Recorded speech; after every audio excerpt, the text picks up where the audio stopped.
పిల్లలున్న పేరెంట్స్‌కి మెయిన్‌గా ఎక్కువ సఫర్ అయ్యేదేంటంటే జంక్ ఫుడ్. పిల్లలు 1 ఇయర్, 2 ఇయర్స్ వచ్చేసరికి మనం తింటున్నప్పుడు చూడడమో, లేదో నైబర్స్, రిలేటివ్స్ అలా ఎవరో ఒకళ్ళు తినడం చూడడం వల్ల వాళ్ళకి అవే తినాలని క్రేవింగ్స్ అనేవి వస్తూ ఉంటాయి.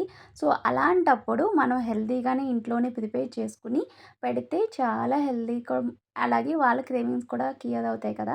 సో, ఇక్కడొచ్చి మనకి వాడు నూడిల్స్, నూడిల్స్ అంటున్నాడు.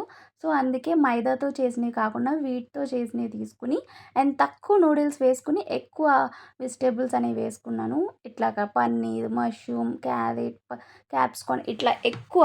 సో, దాంతో పాటు ఒక ఎగ్ వచ్చి ఆఫ్ ఆఫ్ చేసి ఇచ్చాను. ఇది ఈరోజు వాళ్ళకి డిన్నర్ అనమాట. సో, మేమెప్పుడైనా ఇలా ఫ్రైడ్ రైస్, నూడిల్స్ చేసుకున్నప్పుడు వీళ్ళకి కూడా హెల్తీగా ఇట్లా చేసి పెడతాను.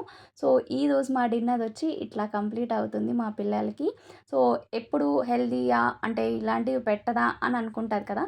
సో, అప్పుడప్పుడు కూడా వీళ్ళకి వీక్‌లో ఒకసారి ఇట్లా చేసి పెడతాను. Thank you for watching. Bye.